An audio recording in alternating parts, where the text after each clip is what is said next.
everybody.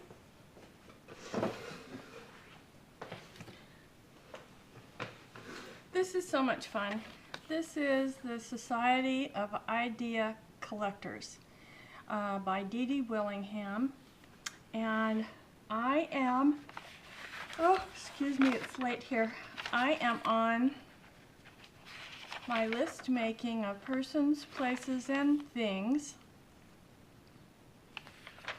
And just writing down my ideas about what it is that we're doing here. So I made lists of persons, places, things, and colors. And the color list is very long. I'm going to go over these three lists and go all the way to the bottom because these went this far. So now that I have the list made, oh, and by the way, the colors come from designseed.com. I didn't take the first list that was offered because it didn't sound like colors that I would use. This sounds more like some of the colors that I would use. So I need to check and make sure you're in screen. Okay, looks good. And so this is the next thing that we are supposed to do. After writing these things down, we take one from each list. One from each list. And these are the things that she wants us to remember. You'll notice that I made these giant tabs. I have to laugh when I look at them because they're huge. But it's these tabs are for sections in my idea collecting book. And this one is for colors. This one is for interests, embellishments, and names of authors and artists. So this goes back to the part where we wrote down our interests. And that's back to the very first. So I wrote down, she said, Dede said to write down the types of sections that we wanted in our idea collecting book, and those are the things that I wrote down. So this is the next part, and after that we are to mind map each with 6 questions, and the questions are who, what, why, where, when, and how. And the interests map, the embellishments mind map, and the names of artists and writers mind map. That's the part that I need to do next. And she said, write it down, don't think about it, and not write it down because you thought about it and excluded it by your thinking process. Just write it down. And you need to ask your 6 questions on each thing, and then you make your connections. And that's where I'll draw the lines to each one about, and write on that line that connects it how they are connected for me. And that is the making connections. She wants us to answer this question: what was your eureka moment?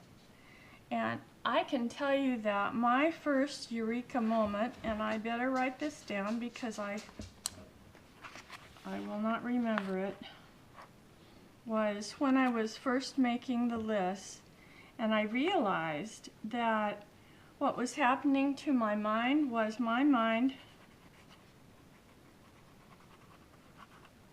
was beginning to open. Beginning to open, because I was asking it to think of all the different things without any kind of censoring my thoughts or editing my thoughts. I just made a list. And so I was aware of that feeling in my thinking. And she said, don't be neat at first, your process first, and then go back and rewrite it for neatness. And she said, let your ideas and connections flow. Don't be afraid of messiness in the beginning.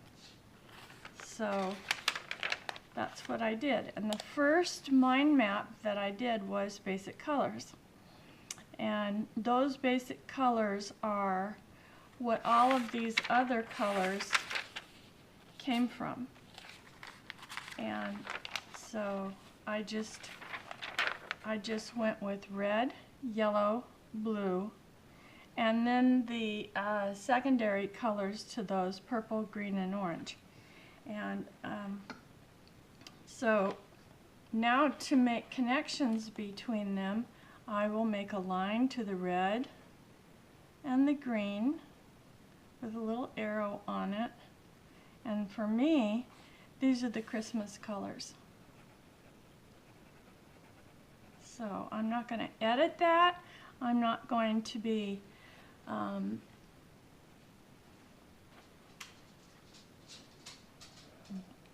rethinking it. I'm just going to write it down real quick. So red and green remind me of Christmas. And then, oddly enough, orange and purple remind me of Halloween.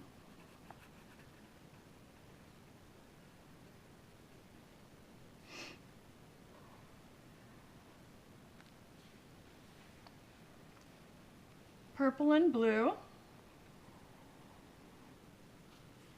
remind me of the ocean.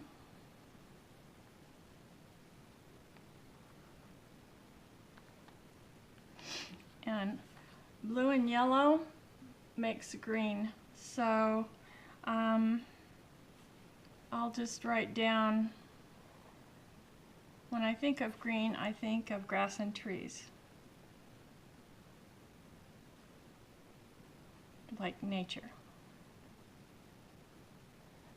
So that's no editing. I didn't change it. It was what I thought of first of all. The yellow and the red reminds me of a sunset.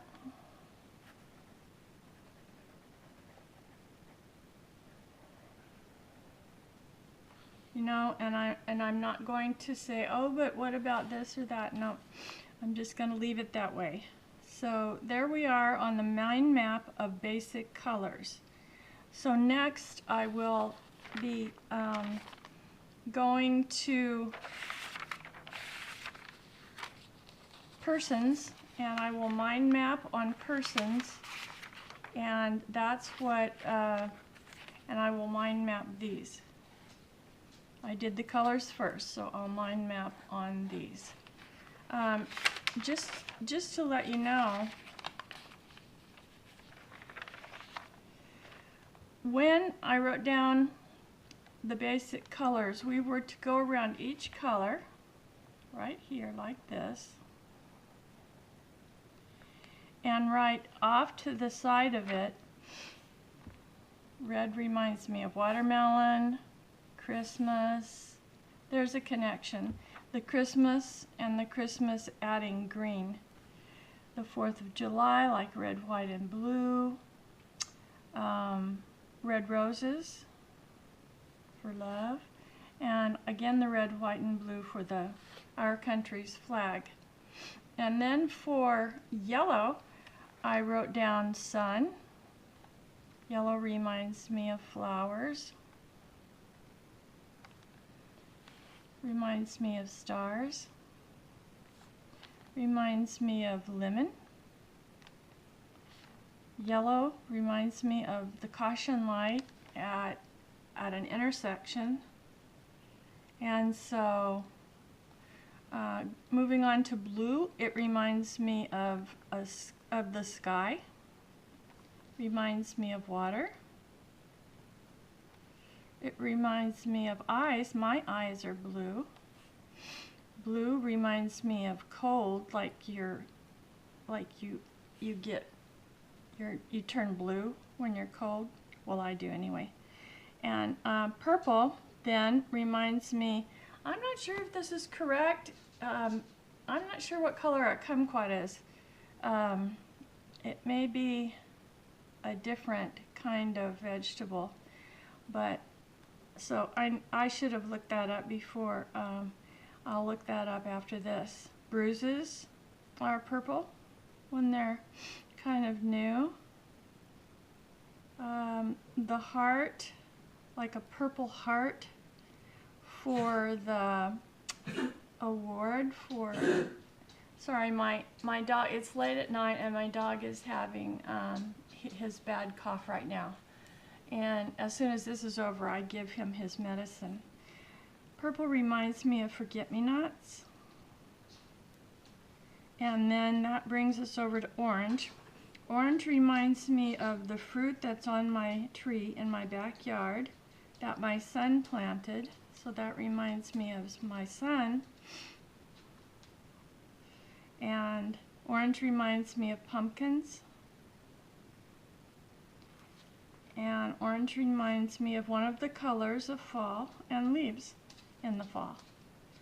So moving on then to green. Green reminds me of salad. I love salad. And evergreen trees. A lot of trees here in Arizona are evergreen. And grass. We just planted our winter grass here. It's called ryegrass, and it does not grow in the summer.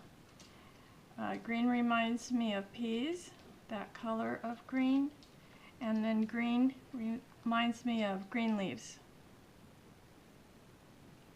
So those are the things that I think of, at least when that's where my mind goes when I think of this color, or when I think of this color. It reminds me of the things that go along with the colors. So I'm just going to double circle these, and I may go over them with a highlighter.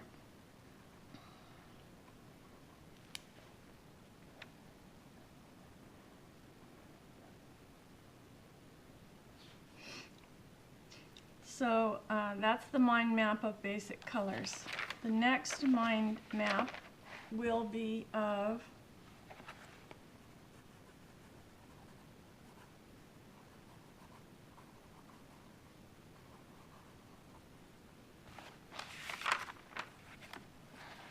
I think it's places or people. Persons. And more than anything else, the mind map of persons has to do with occupations. So to begin with, just off the top of my head, I wrote down teachers, principals, nurses, office managers, para-personnel, cafeteria workers. This was at my workplace. So my mind was just going through all the people that I could think of. Janitors, social workers, counselors, administration support, police officers, and detectives. So I will continue to go down to the bottom of the page and finish my list. And then I will make a mind map of persons. And that will include the things that I made on this mind map right here. So I'll take those persons, some of them, not all of them, and mind map them, and then we'll get an expanded view of a mind map of persons that I thought of. So that's where I am with the Society of Idea Collectors by Dede Willingham. And on her show, not the last show, but on one of the shows, well, it might have been the last show,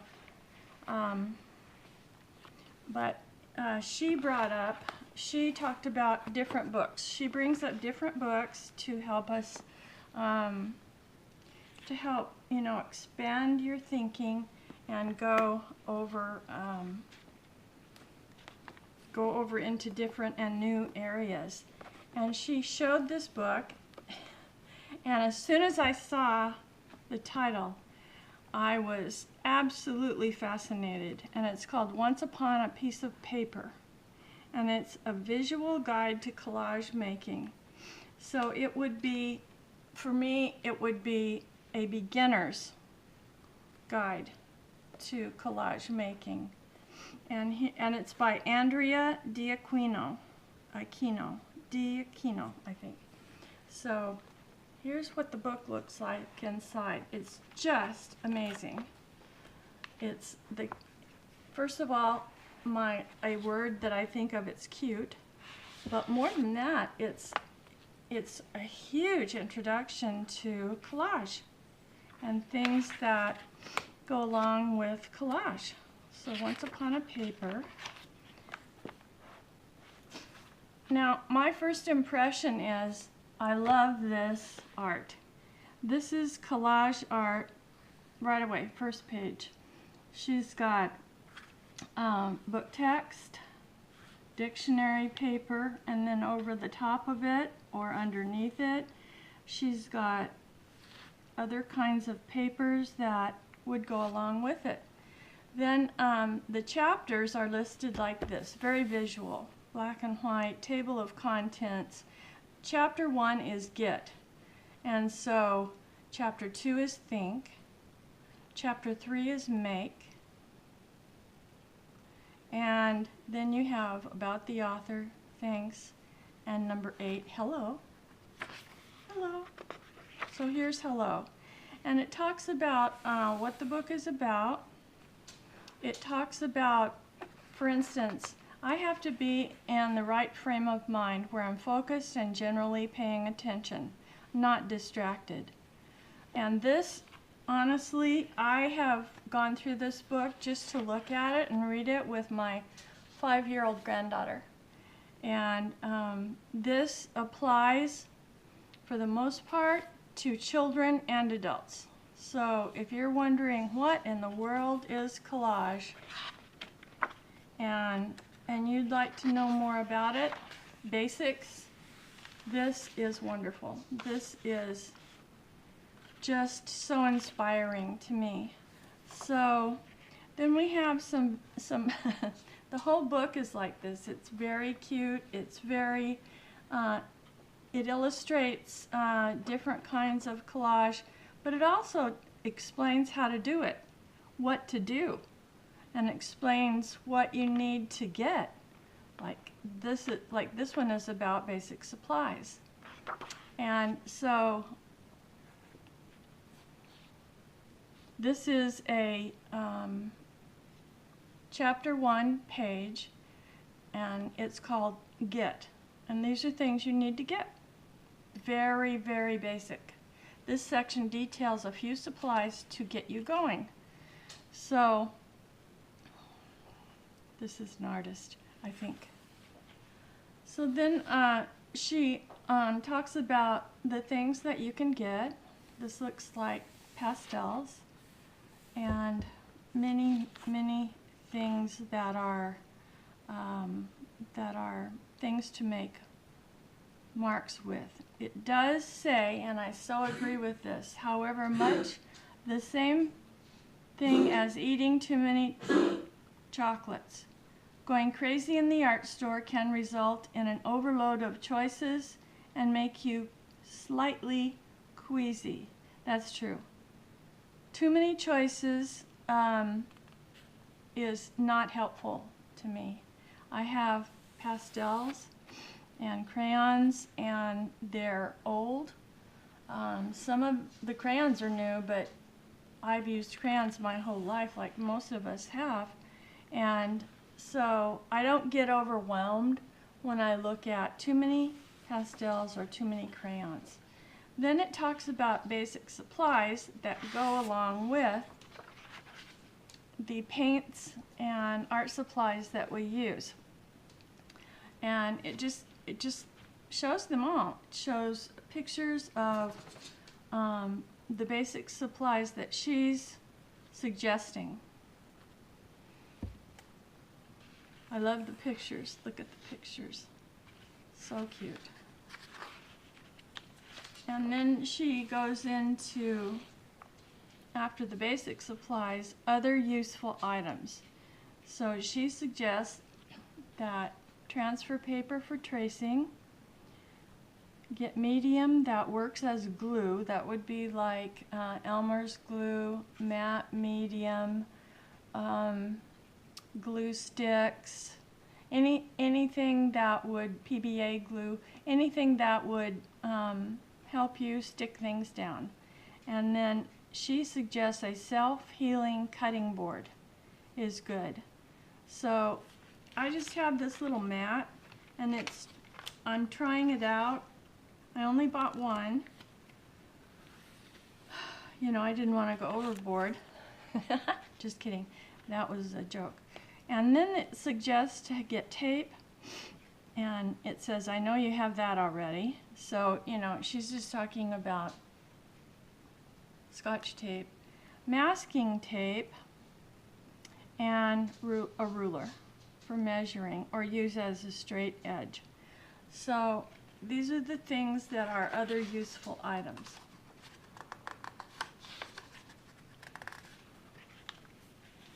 And then the next one is called ideas. You can't buy them, but at least they are free. So nothing against paintbrushes, but using your fingers is great. Using anything, your fingers, these kinds of tools that are unusual but not totally. You would have, you know, these in your house. Can you tell I can't think of the name of it?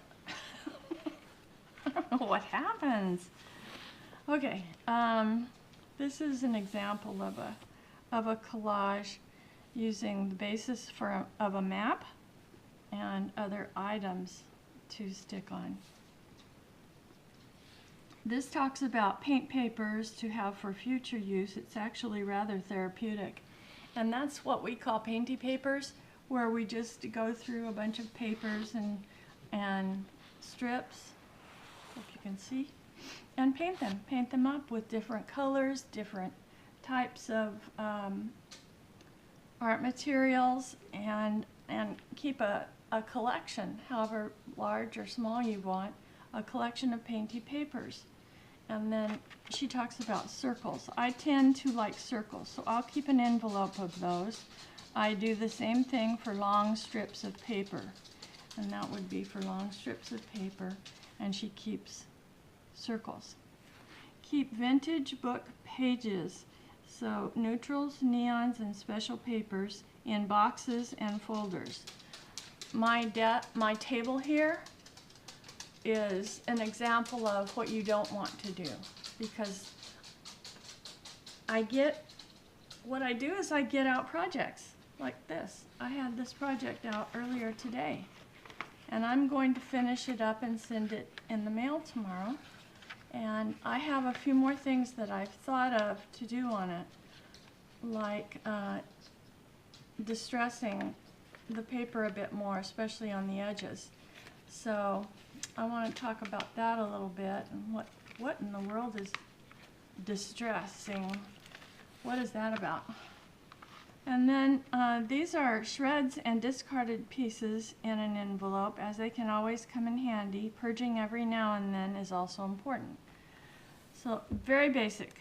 This is the very basics. I don't have the basics down, so this book was perfect for me. Okay, so then it talks about ephemera. Ephemera. and it says, wait, don't throw it out. And so it talks about these different kinds of things that we might use as decorations for pages that would add either design or color or meaning to the page. Too much ephemera can get overwhelming again. And then she talks about make a system. And that's the whole thing that I need to do here. That's one of my main things that I need to do.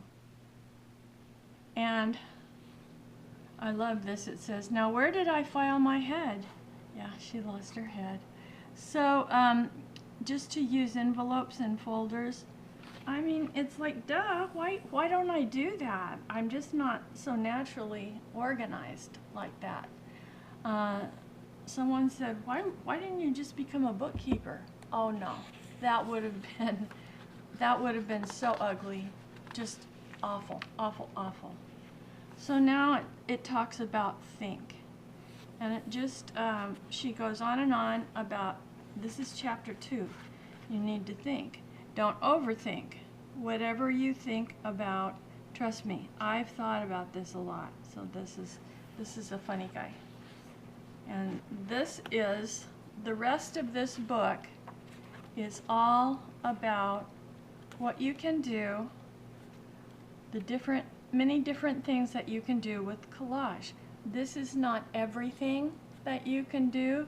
This is not everything that ever has been written about collage, but this is going to hopefully get me started on making sense of what I already have here, because the things that I've kept, I love.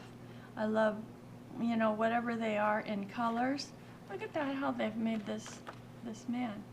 I love the shapes, the different kinds of things that are that I have saved, and so it's an entire book about this thing that we call collage, and that chapter 3 was entitled Make.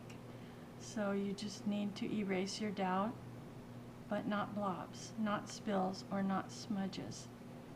Use the whole world as your palette and reach for the stars, but grab whatever happens to be around. I just love this book. I would recommend it.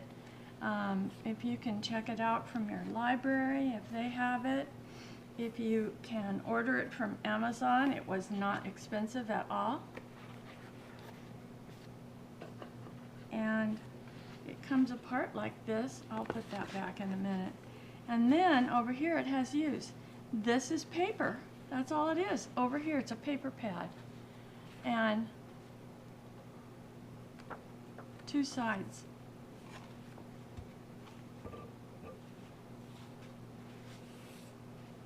Don't you just love that? I just love that. This shows a technique right here.